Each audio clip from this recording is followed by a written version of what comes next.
Why do we have to fight?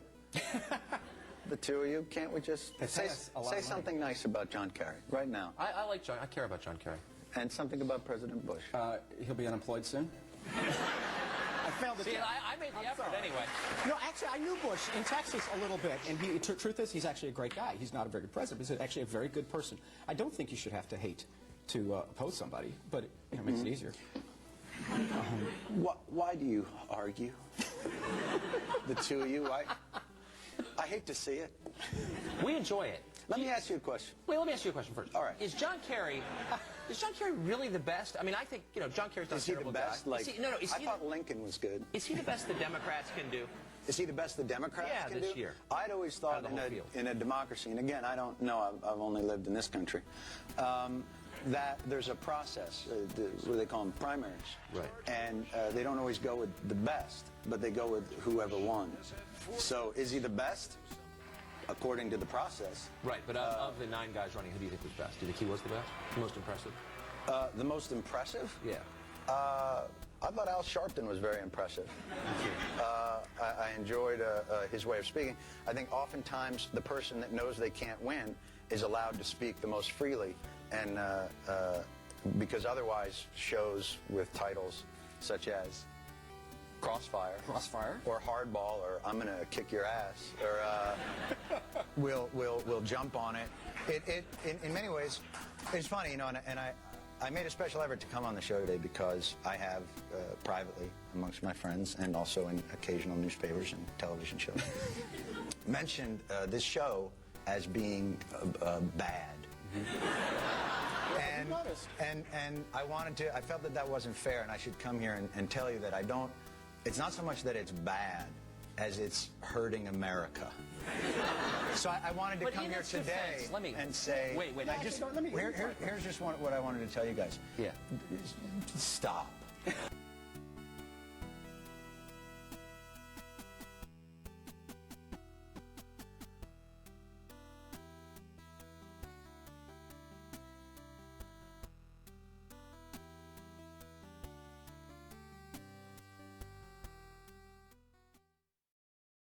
Folks, as William Butler Yeats once wrote, the best lack all conviction, while the worst are filled with a passionate intensity. My name is Irreverent Nexus, and I thank you for joining me here from wherever you are, out there amongst the cavalcade of consumable content. Unless you live a privileged and comfortable life, far removed from the daily happenings in the United States, it is impossible to ignore the bitter partisanship that has taken hold. And I have a serious question for every principled political partisan who lives here and finds themselves somewhere to the left of the global spectrum. Why do we fight? More specifically, why do we fight each other? I wanted to open with that legendary Jon Stewart quip alongside neoconservative populist Tucker Carlson conversing with Slick Willie campaign veteran Paul Begala to illustrate a point about partisanship. The original point Stewart made has been lost to the weeds of the Obama and Trump administrations amidst the ascension of super-partisan factions within each party. But amongst those of us on the left of the American political wing, there is still a message to be taken from that legendary moment back in the halcyon days of George W. Bush. Why do we argue with creators and activists on our own side with a dramatic flair and vitriol that we should be reserving for the true obstructors of progress, the real enemies of societal improvement? It is our personal pet issues, perhaps. Perhaps our semantic differences and definitions. Maybe something else entirely. I don't know for certain. But in my mind, the left wing's umbrella of ideologies are far more philosophically diverse than the perspectives that I hear from the reactionary ethno-nationalist conservatives who make up the far right. In my mind, it is normal and understandable for an avowed communist to find objections to take up with the tolerance that a democratic socialist might use to engage with capital and electoralism, attempting to change the system from within the Democratic Party in the name of progress. Similarly, a libertarian individualist who prizes true freedom and personal responsibility above collective action frowns on the id-pol virtue signaling of any group, left or right, for in the libertarian's mind, placing blame on anyone but yourself for one's own situation, political or otherwise, is an abdication of personal responsibility. The libertarian views such gymnastics as cardinal political sin, and a form of intellectual dishonesty, I would suspect. I'm not saying I agree with any of these, merely that I think I understand where they are coming from, and how someone's life experiences can lead them there. In the week since election, we have seen a lot of different results. And when I say results, what I really mean are reactions from the left. They have made cringe compilations, for example.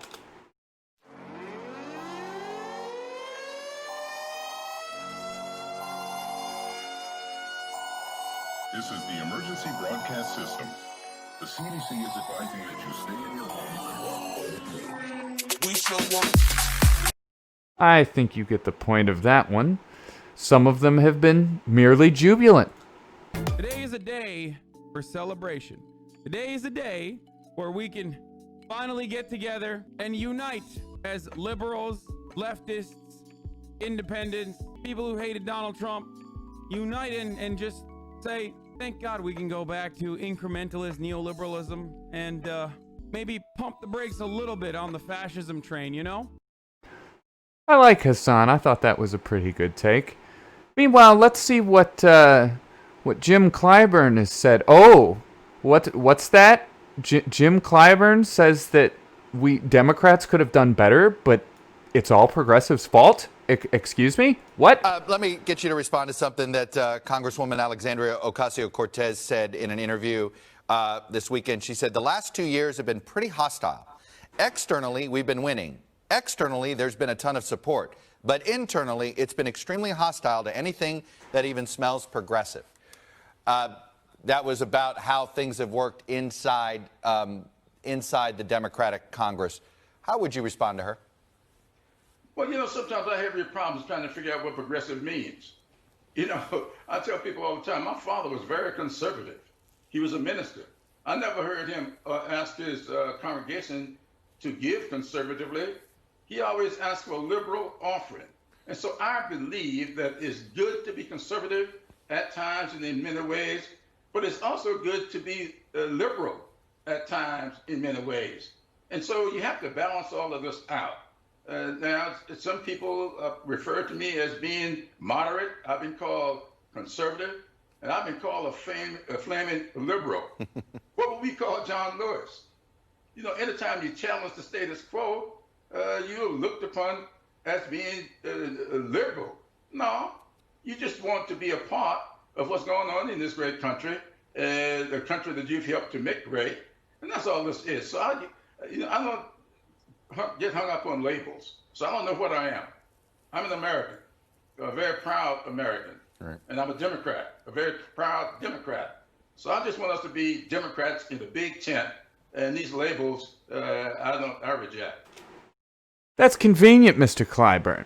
You can reject the labels all you want, but it doesn't change the reality that many of us inside the Democratic Party, perhaps some of us for our whole lives even, might feel a little bit disenfranchised right now, given the results of this year's primaries.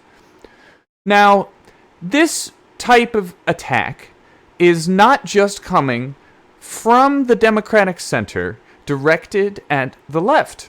The left is fully prepared to fire back. For example, my friends over at Chapo Trap House. Now, the Chapo boys are funny. They're comedians. They're very well paid, I might also add. However, that certainly doesn't stop them from occasionally dropping hot bombs during their shows.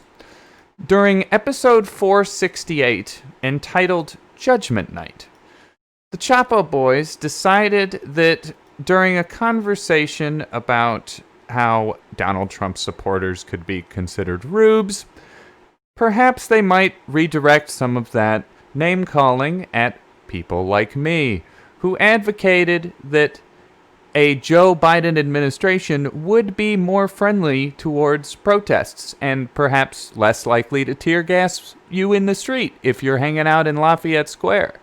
Let's hear what they had to say, shall we? At the end of the day, Trump knows he's getting something over on people by getting them to pay attention to him. And so if you fall for it, you're a fucking rube. Yeah, how could you not have like utter contempt for the people you get over on so easily? But as long as you're talking about fucking rubes who just cannot fucking buy a clue if it's blinking right in front of their face, the Democratic base is just maybe even more rubified at this point. And maybe not the Democratic base, but like the progressive liberal, like media shithead, like fucking all these people who have backed themselves into some fucking argument about why, like, I'm voting for Joe Biden because some conceivable theory about how it redounds to the benefit of the left in this country. You're an even bigger rube than those people in Nebraska. You gotta show Biden that we're gonna push him left or some shit. He needs you, so then he'll owe you something. No. Incredible. I cannot conceive of a world in which one can articulate that Donald Trump would be more friendly to peaceful protesters than Joe Biden would. I watched on TV when Donald Trump tear-gassed a nonviolent crowd in Lafayette Square so that he could walk across the street and get a photo op with a Bible. If you can sit there and spout this shit, Mr. Menaker, Mr. Chapo boys, I'm a fan, but at the same time, you piss me the fuck off when you call me and all of mine rubes, because we're making a point. You can't just act like dirtbags, shit on the floor, and expect to be called civilized at the end of the day. No, that's not how this works. Ladies and gentlemen, this election was contentious, and we do have a lot of work ahead of us. But perhaps part of the problem is the dirtbag left. I don't think they're particularly appealing right now. And if they were, I don't think not voting is going to result in a better country. They can talk about their philosophies. They can talk about their policy proposals and how they really want radical change and an awesome, even better Green New Deal. Frankly, on all of those policy positions, I can kind of get behind them. But when you call me a fucking rube because I believe that Joe Biden would be pragmatically better for this country than Donald Trump would, well, I guess I'm going to eat crow, because I thought Trump would win because of assholes like you. Turns out I was wrong, but I was wrong for the right reasons. Ladies and gentlemen, thank you so much for listening. I hope you all have a very lovely evening, and let us continue this dialogue going forward. Stay curious, friends.